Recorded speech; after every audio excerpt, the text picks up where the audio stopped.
sang this song to me. There was a message in its melody, sweetest lyrics that I ever heard. There's a message in the songs of birds. Tomorrow is another day.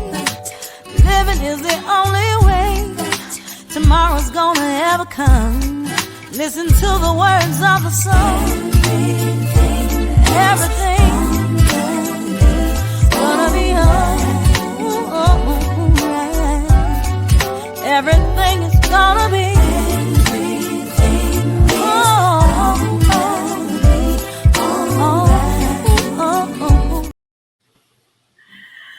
I want to thank everyone who may have been on earlier to witness these technical issues. I want to thank you guys for staying. Also, I know some of you all are going to call me and tease me about it, but that's okay too. So I appreciate that. So I want to welcome you today to A Sip of Inspiration. I'm Stephanie Wilson-Coleman, known as the Empowerment Doctor. And as I always say, life is too short to drink cheap champagne. I have a very interesting guest here today. Okay, so I want to read a little bit of his bio.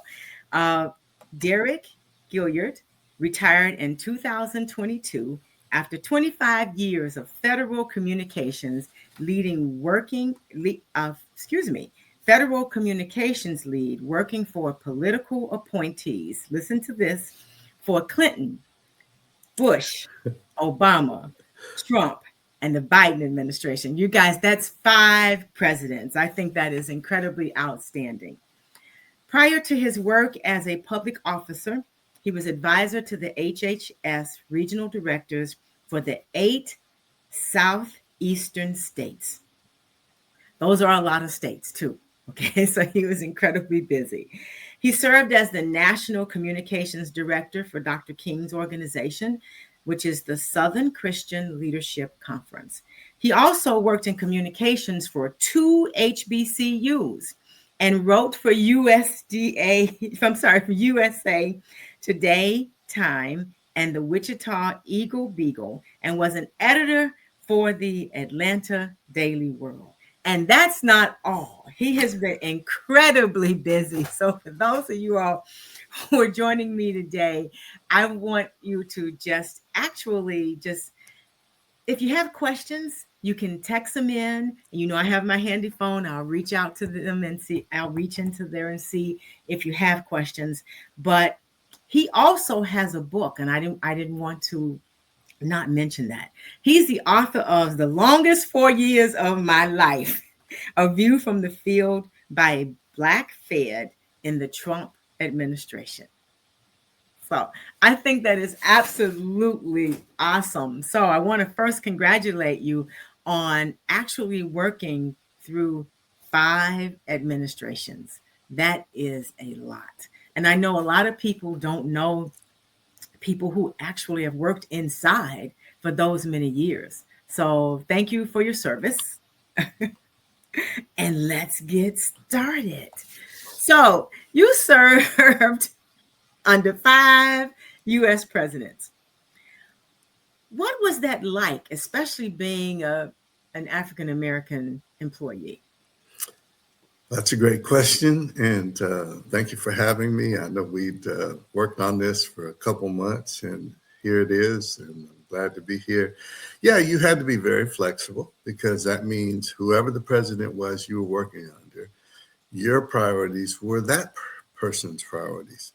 So, you know, when I was with Clinton, it was a progressive Democratic, except for his crime bill, of course, you know, and that was already instituted by the time I got there. But then you go to Bush, and it's going to be more conservative. It's going to be more, in many instances, I had a lot more freedom, because they tend to say, no, the Trump administration is a whole nother story. But usually Republicans say, you know, just get the job done. You have a little more freedom to do it your way. The whole rule of law thing, and, you know, all that. And then, so yeah, it was back and forth. And a lot of times when these new teams would come in, they had a distrust for the career people. because they're thinking, well, he just got through working for Clinton and now he's going to work for me. So how's he going to act? Now, we didn't run into that much with Bush, I would say, probably because I'm sure Bush, his dad told him, you know, because he got mentored and he had, what's your boy's name? VP, Dick, I can't remember the vice president's name, you know, so he had more seasoned people around him when Obama came in.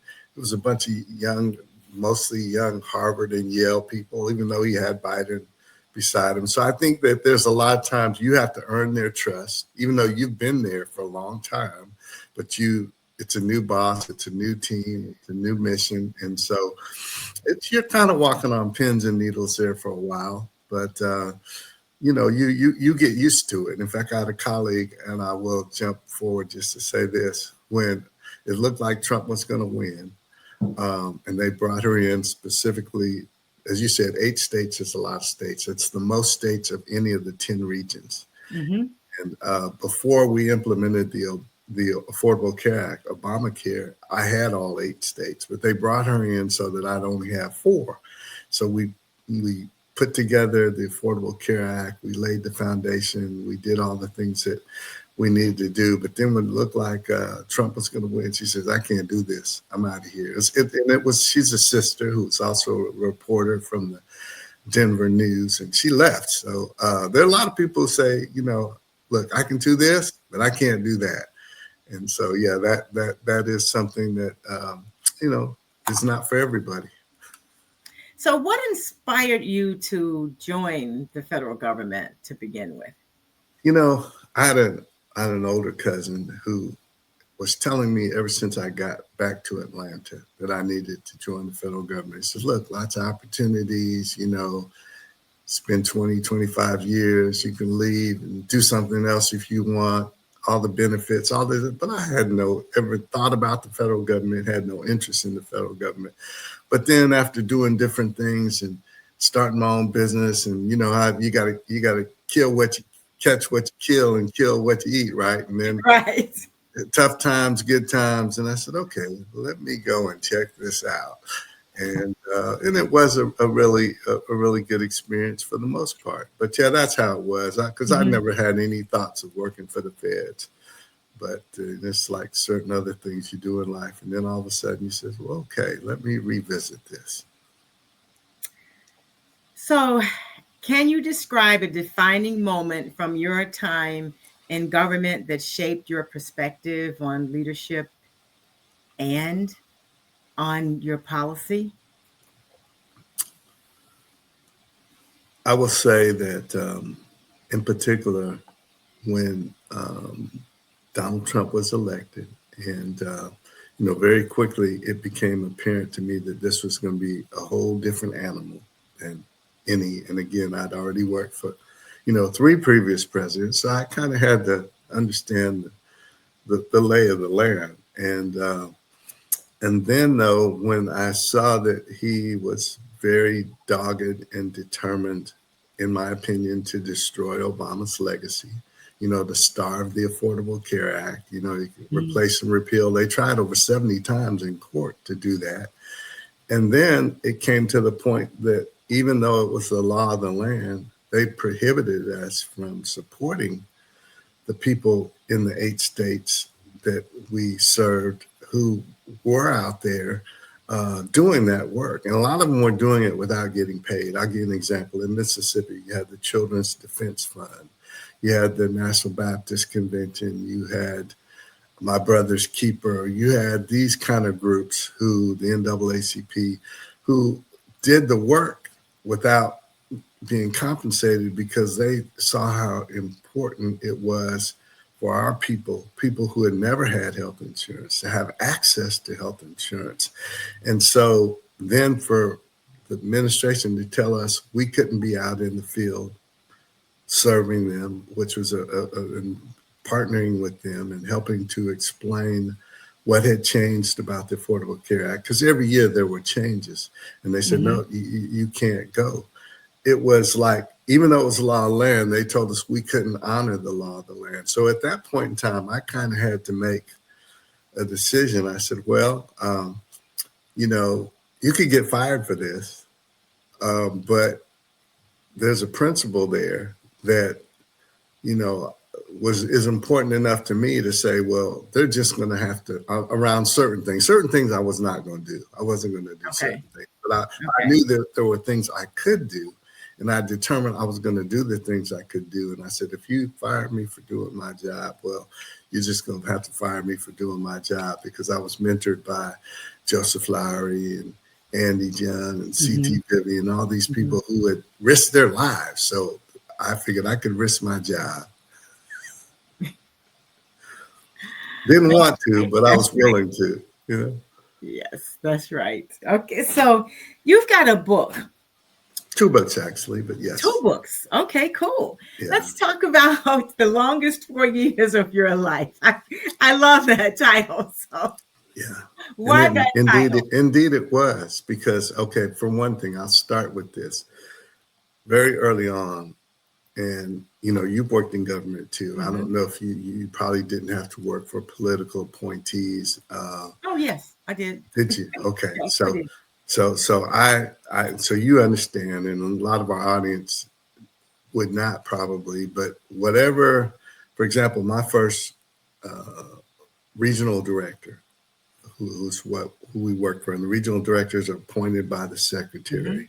And so my first regional director was an ACA attack dog. And what I mean by that, she was really good in front of the camera, and she loved to tear down the Affordable Care Act, AKA Obamacare. She was really good at it, and she was a Trump darling, attractive on camera, did her whole thing. And she, but when they didn't, she said at the end, she said, look, the Republicans had, and she meant us, we had 6 years to replace and repeal the Affordable Care Act. We didn't do it, so we should be out supporting the people and helping them understand this law and helping them get enrolled if they want to get enrolled.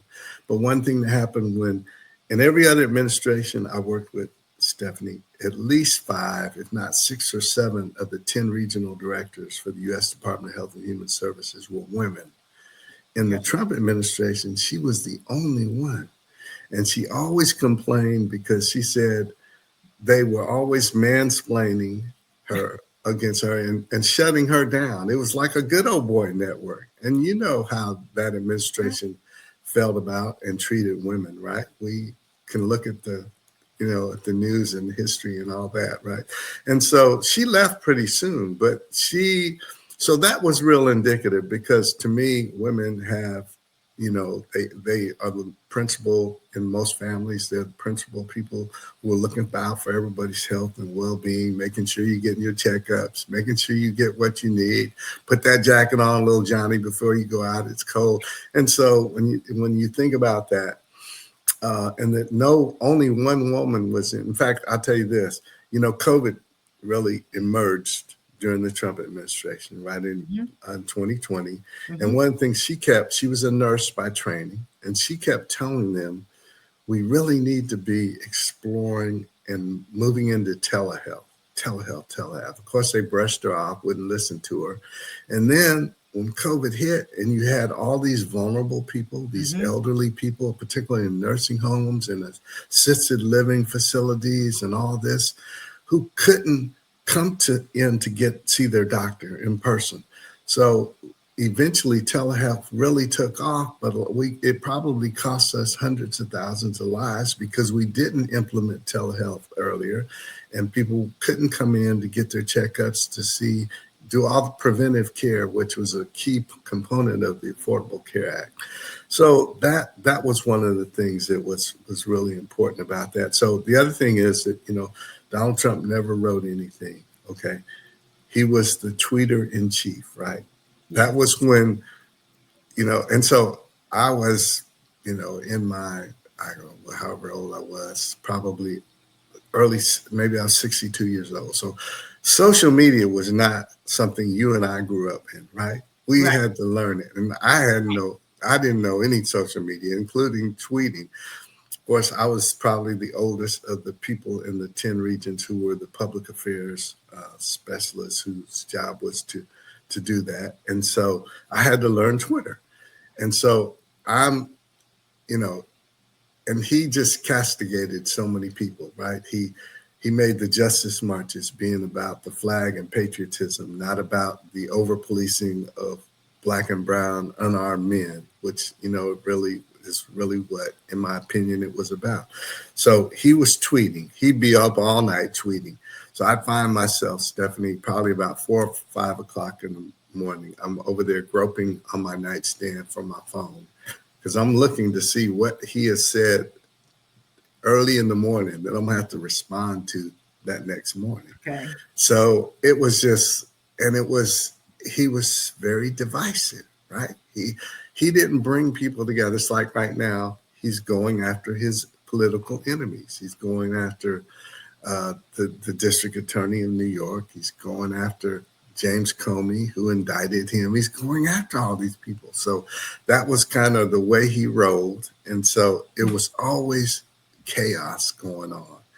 And so that was why it was the longest 4 years of my life, not to mention the fact I almost got fired a couple of times because, you know, just believing that at a certain point you have to stand on principle. But this was the first president I'd ever worked for. And the first one I remember in our lifetime. I mean, they're presidents. I disagreed with every single president I worked for, you know. And I think if you agree with anybody about everything, something's wrong with you, okay? But this was the first president that I had to question, and I did more than question, to be honest. I didn't believe he loved this country. I believed he loved himself. He loved making money. And so, because he was so divisive, you know, when COVID came, you know, it was the Asian flu, okay?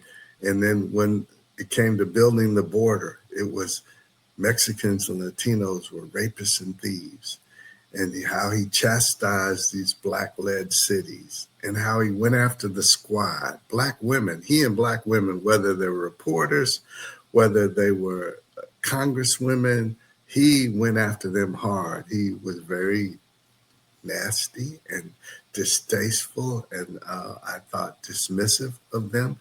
So he rarely had anything good to say about this country. Or the people of this country. He pitted people one against another, and he did it masterfully. And so that's why it made it such a long 4 years, because I didn't ever know what was going to happen next and what I was going to have to respond to. But very little of it was good. So how did you maintain your integrity and sense of purpose across all these different political climates? Well, every one of these people managed differently. Yeah. You know, I did pray a lot. You know, I did a lot of, to me, something therapeutic for me was getting out and walking. Okay. Mm-hmm. Getting out of, you know, my desk, getting in the fresh air, and just walking, kind of trying to commune with neighbors, with nature as much as I could. Just, it was a stress reliever for me.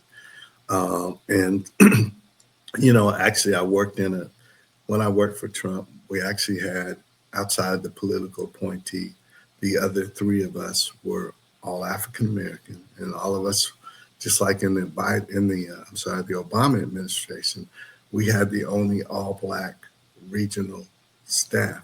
So you can imagine how cool it was to then implement the first Black president's landmark legislation, the Affordable Care Act. And I'll tell you some story about that later on. But so we, and all of us were believers. So we prayed a lot. We would sometimes not literally, but essentially kind of cry on each other's shoulder. We complained to each other, but we kept each other lifted up and encouraged. And, you know, we knew that we would get through it, but there was some rough times there. But, you know, we're strong people. We survived all this, and we knew we would survive that. But, It was going to be more than a notion. That's true, and everything comes to an end. That's right. That's right. If we'll survive everything, and plus, for somebody that again worked for Dr. King's organization and was mentored by the people I'd mentored, and as much as I told my kids growing up about winners never quit and quitters never win, and how they come from such strong people and such a rich history that I couldn't just quit. I had to do what I had to do. So fast forward, you've been motivated to write the book, The Longest 4 Years of My Life. So tell us a little bit about that book and where can people find it? So I write from three prisms, from three perspectives. I write from, first of all, being a Black man in America, which carries a whole litany of things. Secondly, as a Christian, which, as I mentioned, I have, and my faith is a bigger part of what I do and who I am. And third, as a justice advocate. Okay. And again, that comes from, when I, maybe we'll get to talk about this in a second, but when I walked into the doors of Dr. King's organization. Now, I've been in there before as a journalist and a reporter covering press conferences and things, but to go in there and sign on to be the National Communications Director, that was when I developed my purpose in life. That's when I realized what I was here to do. And my whole life changed in that instance. And I had the nerve and the audacity to actually sit in Dr. King's chair and put my feet up on the desk. But there was this aura. How was that though? How was that? How did it make you feel? It was so amazing just being in there with these minds that crafted the movement that led us to this passage of the Civil Rights Act of 64 and the Voting Rights Act of 65 and the March on Washington, to interact with all these people, spend time with all these people, to sit at their feet was, the joy and the privilege of a lifetime. It's something I never would have thought I would ever be exposed to or have the opportunity to do. But, sometimes, God has mysterious plans for us. And so it was way cool though. And then to lead there and then to go to work for 5 presidents, can you imagine, including the first Black president, and then to institute, to be part of, because so in our 8 states, 7 of our governors were Republicans. Okay. They didn't want to expand Medicaid. The way the Affordable Care Act was deemed, it was designed so that every state would expand Medicaid. Okay. So all these people, and every state has them, the working poor, okay? They're people who park cars, they cut hair, they do nails, they serve tables, they do all these things. And so our society would be in bad shape if you took them away. But most of the times, they can't afford insurance, place to stay, food, utilities, a vehicle. Right. So the thing they don't do is insure themselves in many times. And so and these 7 governors who refuse to expand Medicaid, like here in Georgia, they brag about having a $10 billion surplus, but you're balancing those budgets on the backs of poor, the working poor, and the disadvantaged in many instances. So those governors told us, they said, well, look, if you want to expand Medicaid, we're not helping you. You go do it. You do it, but you're not getting any help from us. So we had to go into these 7 states, build coalitions, and stand up what they call federally facilitated marketplaces. So I'll give you an example. 5 of our 7 states were the least insured in the whole United States.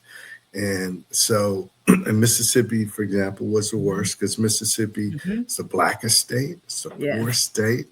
It's the one with the most health disparities. It's the most illiterate. So that's the state I spent the most time at. But they also are the state with the people with the deepest resolve. They're the strongest people because they've withstood so many things. And so we ended up and we didn't enroll anybody, but we coordinated these organizations in our 7 states that enrolled, our 8 states, our 7 states that enrolled just under 24% of the people in the entire country in 1 out of 10 region.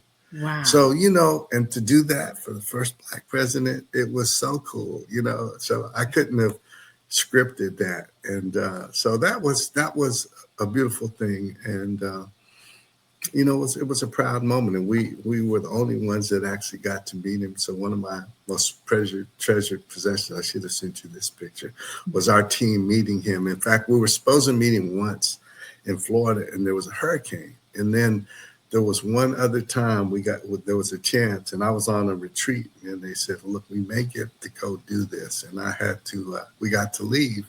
And it was really cool to go and do that and get that picture. So it was a treasured time. So then to go from there into the Trump administration was rough. So when did you decide to write the longest 4 years of your life? Almost immediately. So what I did, I started chronically. Okay, being a journalist, I was used to doing that. I just started, I said, okay, because there were so many strange things happening, so many unprecedented things. So I kept notes the whole way. I kept, I had to write a lot of things. I was in meetings all the time. For example, during COVID, I would be in 3 meetings every single day. And these were meetings that one of them was a regional meeting about our 8 states. 2 of them were national meetings, and these were meetings where we would hear about choke points, for example, places where people couldn't get testing, or they couldn't get the vaccine, or there was some issue. And of course, the only time you really hear about it is when there's a problem. Right. I'd have to monitor in our 8 states. I'd monitor what mayors said, what congressmen said, what city managers said. And then I'd have to file this report every day. And then, so I'd give it to my boss, and then I'd have a role, but he'd have to send that up to DC. So I was keeping all this information, and I was seeing like, for example, Albany, Georgia, and Jackson, Mississippi were 2 of the hardest hit areas from COVID. They're 2 of the blackest cities, right? Because we have lots of Black cities here in the Deep South, and so and then so I was seeing how this was, and I was keeping up with it. And so this was unlike the first book I wrote, and I'll just digress to say this. So when I was with the SCLC and Dr. King's organization, I kept running around the country with Dr. Lowry, known as the Dean of the Civil Rights Movement. He co-founded the organization. There were like 60 of them, but he, Ralph Abernathy, of course, Dr. King, several others, and he led it for 20 years of the organization's life. And a lot of your listeners may remember this, but the end of Obama's first inauguration, at the end, they wheeled him out in a wheelchair, and he did the benediction, and he raised hell, because that's what he did as he speaks truth to power. But anyway, I kept running around the country with him, and the brain trust in the organization kept meeting these people. They were 70, 80, 90 years old, and most of them had no health insurance, no life insurance, no 401k, because they had spent most of their lives out marching, being spat upon, being beaten, being dehumanized. And I said, look, young people today don't realize, they don't know who you are. They don't realize that now, for the most part, they can live in any neighborhood they can afford to. They can go to any college and university they want to. They can travel across state lines and without needing a card, right? And I said, do you resent it? And every single one of them, almost Stephanie, little old lady would grab my arm, and she goes, oh no, baby, you don't understand. We tore the cotton curtain down. We challenged this country to be what it said it was, right? That we hold these truths to be self-evident, that all men, and it should have said, and women, are treated with certain inalienable rights, like life, liberty, and the pursuit of happiness. It was such a pleasure to do this. And I said, wow, most of these people were uneducated. They had great stories, but they couldn't tell them. So I said, you know what? I think you put me here so that I could help them tell their stories. Right. And so I wrote my first book called Living in the Shadows of a Legend, Unsung Heroes and Sheroes Who Marched with Dr. Martin Luther King Jr. Oh, wow. And it's 20 stories. These are Black, white, men, women, young and old, like the guy who came to Dr. King's door and knocked on his door and asked him if he would come to Montgomery to be their preacher. Now, his dad, Daddy King, they called him, was sitting here listening as he pitched his son, who was 27 years old, 26 at the time. And then when his daddy told him, Martin, you don't want to go to that big nigga church. All they're going to do is kick you out, because it was a silk stocking church. It was a church where the doctors and the lawyers, the few people they had, the teachers. Right. And so they had already kicked out a very prominent pastor. But guess what? He went. And of course, when he went, he met Rosa Parks. Yes. They launched the 381-day Montgomery bus boycott that launched them both into international fame. And when I met him, he was 94 years old, the guy that recruited them.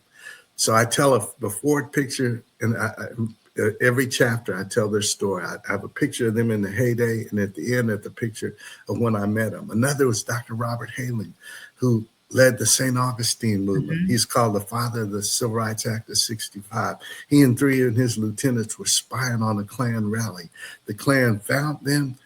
A white patient of his, he's a dentist, identified him. And the guy had just been preaching against that black burrhead nigger dentist. That's what a member of the Klan was preaching.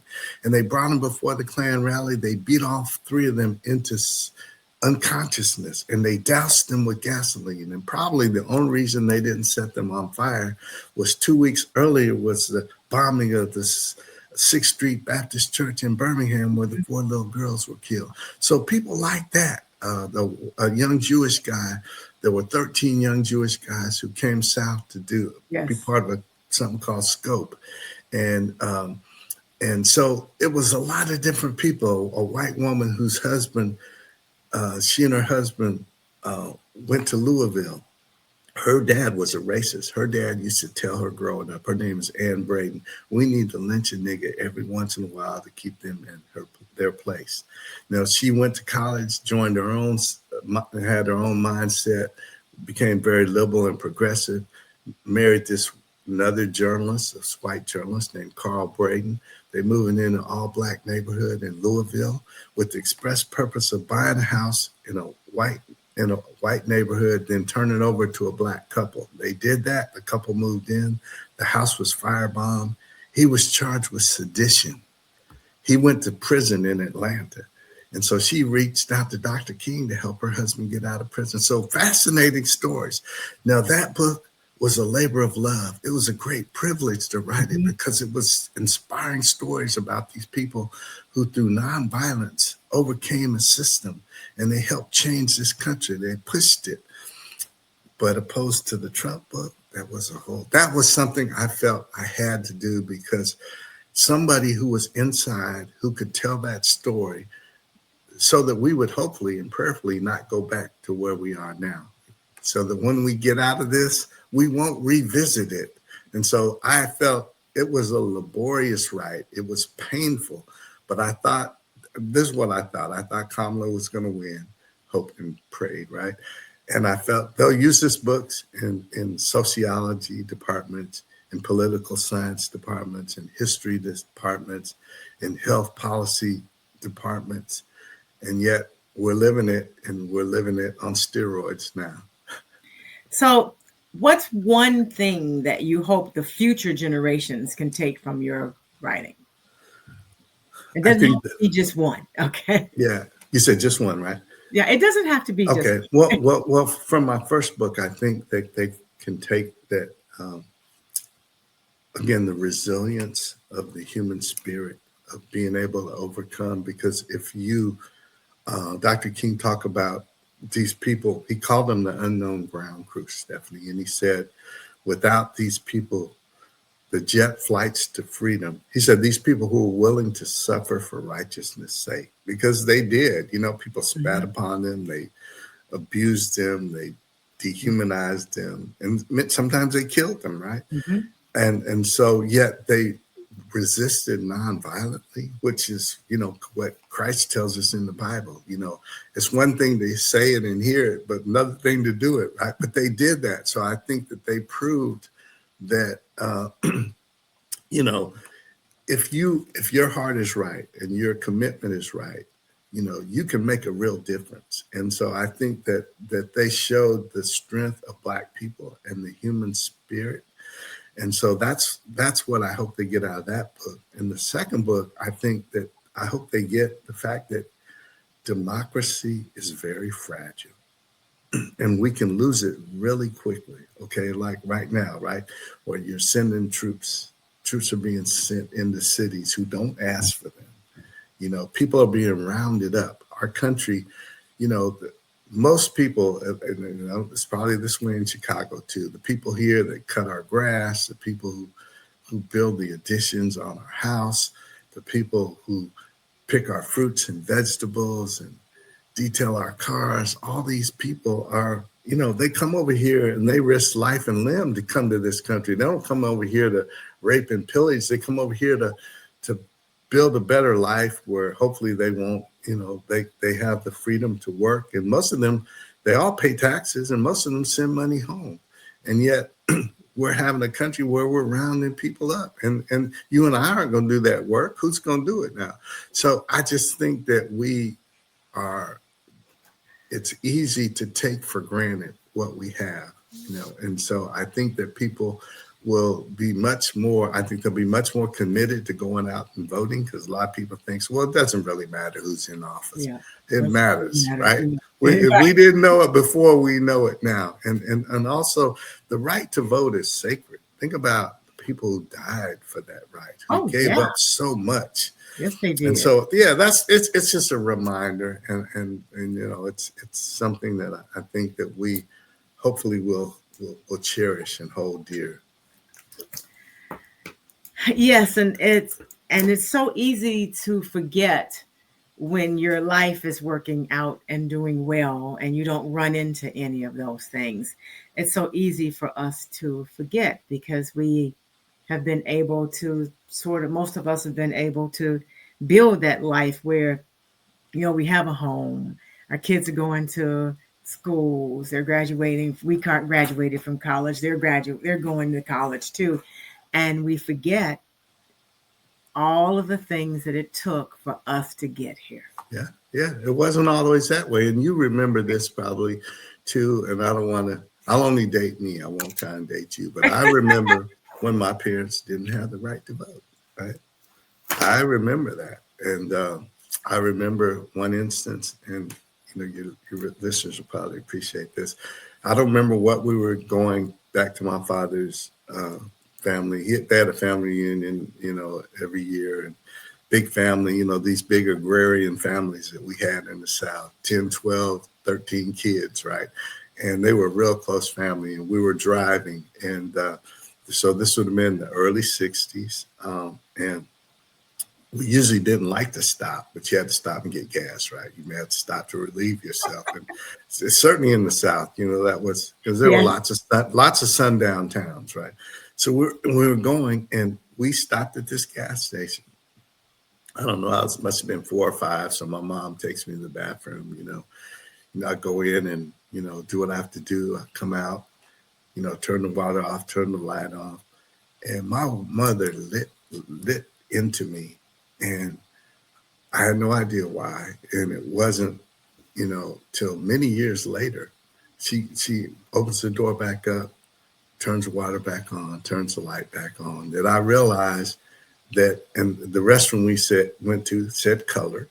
Mm-hmm. It was dirty. It was filthy. Mm-hmm. It was, and it was, and we never talked about it, but it took me many years, maybe decades later, to realize she was upset at me because the only way she could strike back at this unjust system that dehumanized her and her child was to waste their resources. And so that's why, many of us in our community, I think, we have these issues, right? Whether it's, violence, whether it's alcoholism, whether it's depression, whether it's all these diseases that we develop, from cancer to high blood pressure, all of these things, because it's that pressure of living in a society that doesn't see you as fully human. And that's not everybody, but it's way too many people.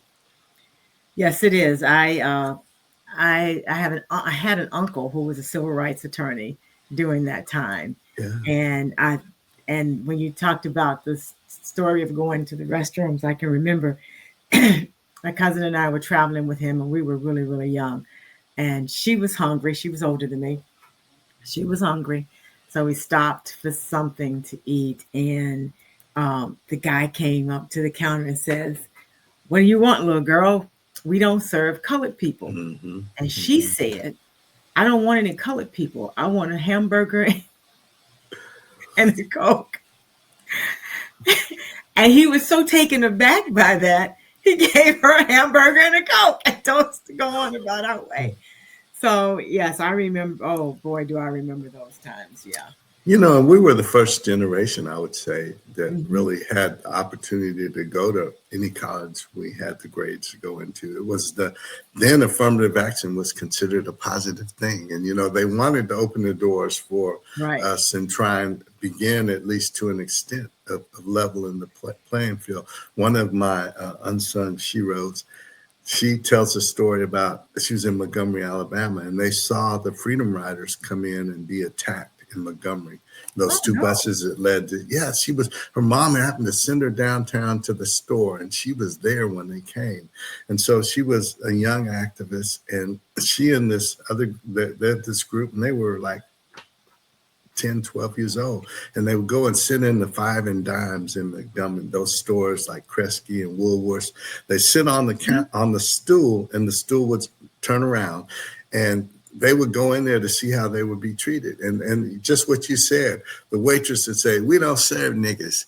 And then she would say, "Well, we don't eat them." Because she tells that story. But then, and then she said there were 2 cops there to make sure that things didn't get out of hand. But over the time, these cops went from being, you know, part of the institution that believed in racism and Jim Crow, to where their heart opened up to these children because they were operating out of dignity and grace. Mm-hmm. And so I mean, your heart can change. And so that was it. It's just, you know, there's so much there, but yeah, to be part of all of this and to see all this. And so our children, they didn't grow up in that kind of society, so they don't understand unless we teach them. And I think that one of the real failings, I'll say this, for my generation, there isn't everybody in my generation, but too many people in our generation, and maybe part of it is they were running from the pain themselves. And because we all saw our parents marginalized and mistreated and dehumanized. And so I think that's why a lot of us moved to the suburbs, and a lot of us really don't want to engage in our history. But, you know, it hurts, but it heals. And it's the struggle that made us strong. That's why we are survivors. That's why we are where we are. And so too many of our children are ill-equipped to deal with those things because they haven't been taught. And I just, that's one of my real pet peeves, is to make sure, because the people who fails to remember their history, we know what, right, is doomed to repeat it. And so the difference between my first book and my second book, I'm seeing these things that we accomplished, we achieved, hard fought, we set with great sacrifice, that's being clawed back. It's being taken back. And Project 2025 lays it all out. Most people have no clue and won't take. I had my old father, my grandfather-in-law used to tell people, he's a dentist in Chicago, he used to tell people, you want to hide something from a black man, put it between the pages of a book, the covers of a book. And that's sad. So, but we really need to know that this is all by design, all that's happening. And so we have to come together. And I see pushback. I see things happening like, you know, the censorship, like, for example, Jimmy Kimmel getting fired. I mean, that's one example, right? But enough people push back, and now they're putting him back on the air. like taking Harriet Tubman out of the Smithsonian and taking uh, all of these people like Jackie Robinson, taking them out. And then there was enough pushback that they put them back in. But then they'll find another way to do it. And there's so much distractions. But we're in a place that I thought we'd never go back to. I thought we were past this. But there are people, and I think a lot of them are afraid, quite honestly, particularly people who live in these homogenous, like all white societies, which is really in some ways like an all black society. If you interact with other people, if you break bread with other people, you understand that for the most part, we all want the same things. We want to make a good living. We want to live in safety. We want to educate our kids and leave our families something. But this president is really brilliant at othering. Those people are bad. Those people are dangerous. Those people are I think the hidden message is those people are going to treat you like they have been treated, because there's this thing about the browning of America, and supposedly right around 2042-ish, we're going to become a majority country. And there are people who are concerned that, well, hey, but we know we're not that kind of people. That's not what we're interested in. We just want to be seen as fully human and have every opportunity you have. Yeah, now I think it's 2035 when the browning is going to take effect, supposedly. But we still have overlooked how the amount of differences. We think that the amount of differences between people is like this wide, right? But it's not. Right. Our DNA is still practically the same. Everything within us that makes us people is the same. Yeah, we have the same blood, right? Blood, right. Yeah. So we need to start thinking about that as opposed to what we are thinking about, because the more I think we are focusing on a lot of material things and someone has more than me or not more than me, when there's ways, and under some of the presidents that you worked for, they were normalizing everything so that people could have the same thing. People could have access to health care. They can have access to food and to stuff like that. But I think another problem too is when it comes to food, a lot of our kids don't even know how we get food. They just think you really do go to the grocery store, and the grocery store is doing food, right? That's right.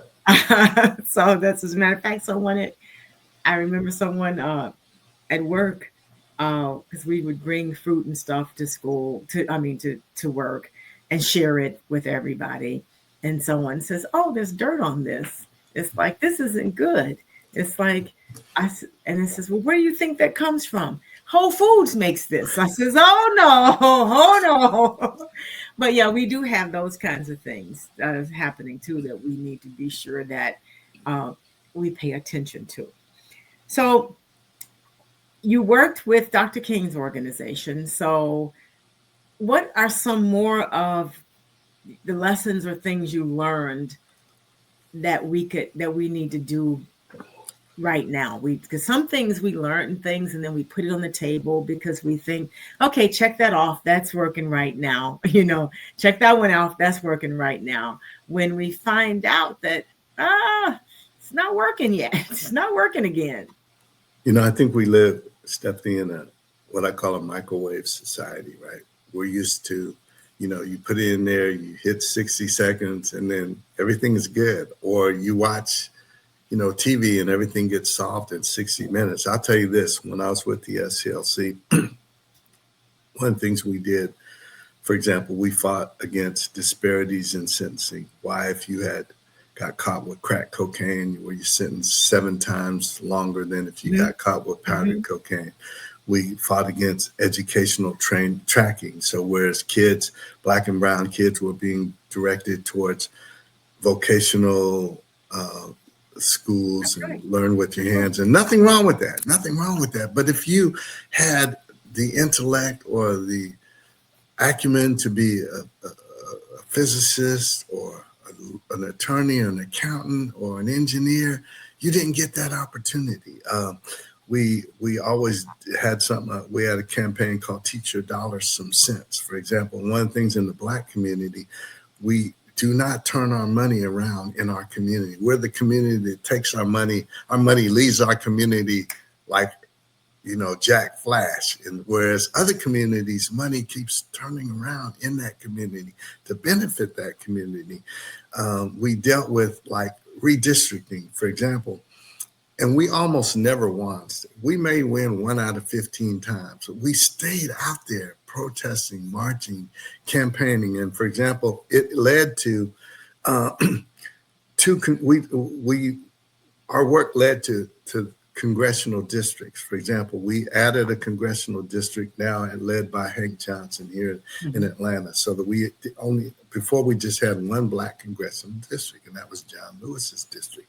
And I think the groundwork that we did that was later supplemented by Stacey Adams and a whole bunch of Abrams and a whole bunch of other people led to the election of Raphael Warnock as senator and John Ossoff as senator. And those two senators in Georgia, the first time since the 90s, we had Democratic senators, allowed Biden to put in all this great legislation that let us survive through COVID, And so a lot of times you won't see the victory, but that doesn't mean, Bible talks about don't grow weary in well doing. And so you got to keep doing it. You keep hammering, you stay on the wall because it's the right thing to do. And you may not be the ones. It's just like those people in my first book.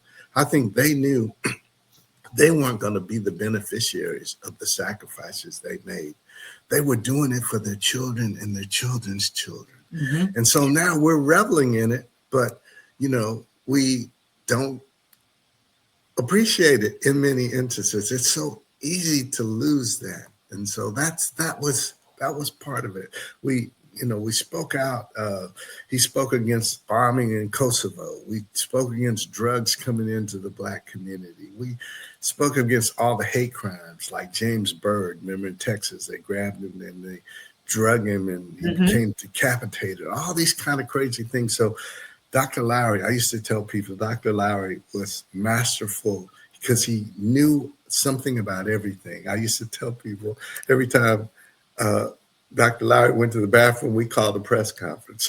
But he made sure that what the issues that were important to people, he was able to articulate them in a really good way. And so it was, and you think about today, when there's so much going on and so much heartache and despair, and we need more people out there who can speak to that and can galvanize people around issues to challenge, to speak truth to power, to challenge the powers that be and call them out when they're wrong, because it's almost like your child. If you have a child, right, you don't let your child just do anything they want. Now, they won't like you when you're disciplining them, when you're providing boundaries, but when they grow up, they'll realize that, because guess what? Either we're going to visit them, put flowers on their grave, or we're going to visit them in jail. And so if you love somebody, it's just like loving this country. If we love this country, and we do, because we sacrifice so much for it, we need to challenge it and call it out when it's wrong. And so that was something that I learned there.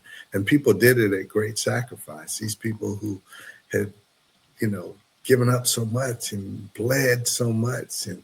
But so that was model for me. And that's something that I try and teach and pass on and try to model it, And so for me to, not be courageous and yet still be wise, because I felt like I could help somewhat. I helped as much as I could on the inside during the Trump administration without getting fired. I danced that line a whole lot of times, but I said, well, if they're willing to fire me for this, they're just going to have to fire me for it, But, so that's kind of how it went. Yes, I didn't get fired either, but I think I'm kind of mean. So it's like, so where can we find your books? Absolutely. So, and thank you for allowing me to put my website there on the page, and it's www.dericgilliard.com. And there you can also find out about my 2 books, because my first book you won't get on Amazon. You could get it on Amazon, I'll be honest. Amazon takes a big advantage of its authors. And so I much prefer you get it from me, but if you want to get it from Amazon, you can. But you'll find out about my journey, what makes me who I am, what motivates me, why I do what I do. And I'll be honest, when it's time for me to go, and also if you Google me, you'll see things like this podcast, you'll see interviews, you'll see a bunch of stuff about me. I think what motivates me and why I do what I do.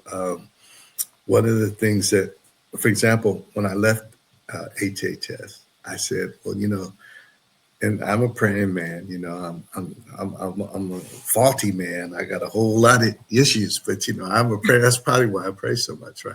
But I said, Lord, I would like to stay in this justice lane that I was in at the SCLC. I felt like I was in working for the 2 HBCUs, working for Black Press, then working for the first president, helping getting like Black maternal health care. Black women die at this huge rate, compared to white women in childbirth. And we know, all these things, the health disparities. And then I said, I love to do something that continues in this work. And I go to church at this intentionally multicultural church with this white architect who I've known for years.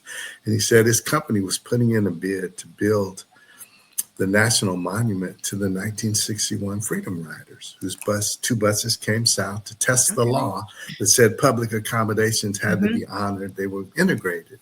And I said, sure, I'd love to. And actually, this company got the bid. So for the last 2 years, I worked on that project. And it was another great, humbling experience, and was such a privilege and an honor to be part of, because their bus was firebombed in Anniston, Alabama, and that's where the Klan surrounded it, punched out the tires through incendiary devices, followed it out of town till they couldn't go any further, pulled it over, and they burnt that bus to a crisp. And when the people tumbled off the bus, they beat them. And so to be part of that, honoring that sacrifice and that courage those people had, and they were Black and white, they were young and old, and they came down there. And so I'm praying now, God, give me another opportunity. Let me stay in this lane. But yeah, get my book. I hope you'll get it, support me, because guess what? Everybody wanted to hear about my first book. I got invited to colleges and universities all over. I spoke to the troops in Germany just before Desert Storm. I was the first keynote speaker at the Rosa Parks Museum and Library in Montgomery. But this book, people are afraid of this book. They don't want to talk about it because colleges and universities can't bring me on because Trump will pull their funding. It's just, it's hard. So yeah, I do ask people to support the work. Okay, I really did enjoy this. You've done a lot of things, a lot of great things. And I know what it's like to survive 5 presidents while Black. So you did a good thing there. So I want to encourage the listeners to contact Deric. He has his website on his DericGilliard.com. That's his name. So go there and actually purchase a book. So I want to thank you for walking us through your truth, and it was just wonderful. And I hope the listeners or the viewers actually appreciated it as much as I do. So your storytelling, your commitment to honor the past by pushing forward is absolutely inspiring. So thank you for that. Thank you. For our listeners, I want you to remember this. It takes strength to stand inside a system and still speak the truth. It takes vision to turn history into legacy, and it takes courage to tell your story, even when it shakes the room. So I want you guys all to remember that. I want to thank you for joining me. This was a fantastic conversation. And again, guys, go to his website and order the book. That's always the first choice, okay? And if you have to go to Amazon, then go to Amazon. But go to Amazon and please write a review because I need more reviews. That's right. Yeah. Write reviews if you go to Yeah. Amazon, because that's important to all authors to have that review. That actually helps determine where in their rotational algorithm your book will be. So I appreciate you for doing that. So with that, I want to encourage everyone to trust your greatness and embrace your power. May this day offer you just what you need in each unfolding moment. I want you to be inspired and to further notice, just celebrate everything. Do not go gently into that good night, but find a hero worth dying for and take it. And I want you to be the person that you are waiting for.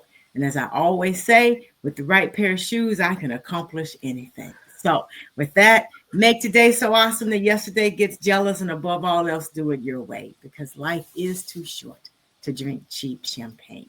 Thank you for being with me, and congratulations on your books. Congratulations on all that you've done, and thank you for sharing that with us this evening. Thank you, Stephanie. You're welcome. So with that, I want to say good night to everyone.